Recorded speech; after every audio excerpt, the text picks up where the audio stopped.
নমস্কার বন্ধুরা, আমি সংহিতা। রোজকারের মতো আজকেও একটা লাঞ্চ থালি নিয়ে হাজির হয়ে গেলাম তোমাদের কাছে। তা আগেই বলে রাখি, এই লাঞ্চ থালিটা কিন্তু আমার বাড়ির না। তা নৈহাটি বড় মাকে পুজো দিতে গিয়েছিলাম। পুজো টুজো দেওয়ার পর এদিক ওদিক একটু ঘুরে এক হোটেলে গিয়ে উঠলাম দুপুরে লাঞ্চ করব করে।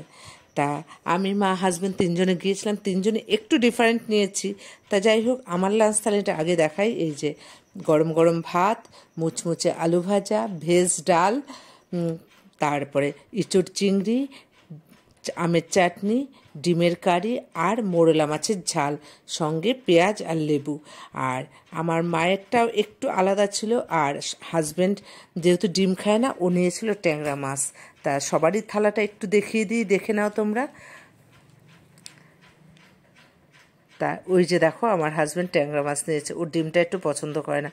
তা তা একই থালি তিনজন নিয়ে নিই কেন জানো তো? যে তিনজন একটু ডিফারেন্স নেই, একটু ডিফারেন্স সবাই মিলে মিলিয়ে মিশিয়ে খাবো। তা আইডিয়াটা কেমন হলো বলো তো? আর আমার লাঞ্চ থালিটাও কেমন হলো একটু লাইক কমেন্ট করে যেও প্লিজ।